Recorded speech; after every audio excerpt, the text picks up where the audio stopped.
Okay, welcome back. This is part two of our lecture on the study impulse. And when we last we were talking about these cloud studies by John Constable.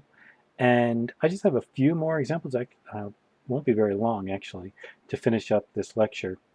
A few other things I want to talk about. One of them is I want to talk about Jericho and this kind of this rather unusual effort by him to study madness. He, after he had completed the Raft of Medusa, Jericho was not all that well. He had a number of health troubles, and his doctor, or through his doctor, he knew about and had access to this insane asylum, and he wanted to go there and paint portraits of the different people who were there, but he didn't want to paint them so much of the portraits of the person as portraits of the disease of whatever the mental problem that they were dealing with.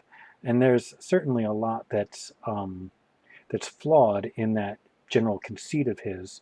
But what's interesting to me is how in this effort to try to really, in a painting, really capture an understanding of what their madness is. Instead, he's really just sort of facing and dealing with the reality and the humanity of each person, and it's a very shocking kind of thing because here are these people who generally would never have been viewed by the world that they lived in as even deserving that kind of attention. But he is really kind of meeting them sort of on an equal level, um, even if it's kind of like unwitting, even if he thought he was doing it from the point of view of scientific study. Instead, it becomes more like just trying to understand them as a person. Another example, we'll be talking in the next unit about photography. And so this is and we will actually, I'll very briefly kind of talk a little bit about Muybridge. And, um, but we have these, actually, I'm pretty sure that I might be off. This might be a Thomas Eakins photograph. This is a Muybridge, but I think that's an Eakins.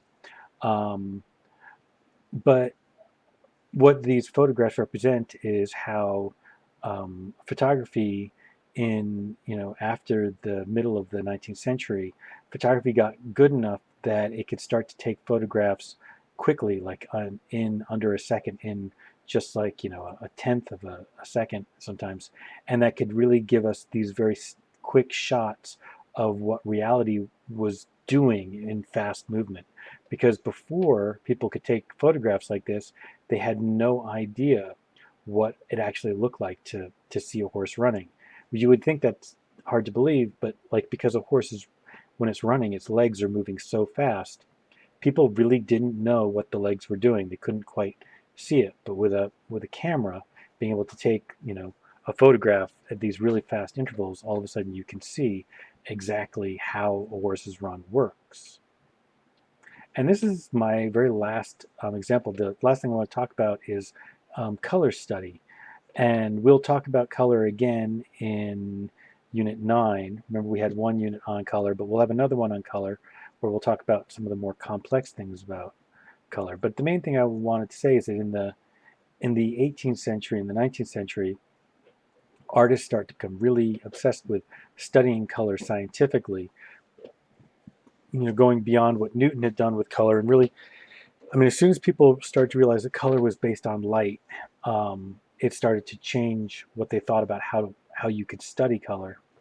And and so we have two examples of this. We have a color wheel by Turner, and Turner, along with a lot of other romantic painters, were trying to develop kind of color systems that would explain all the different colors, right? What the primaries and secondaries and tertiaries were.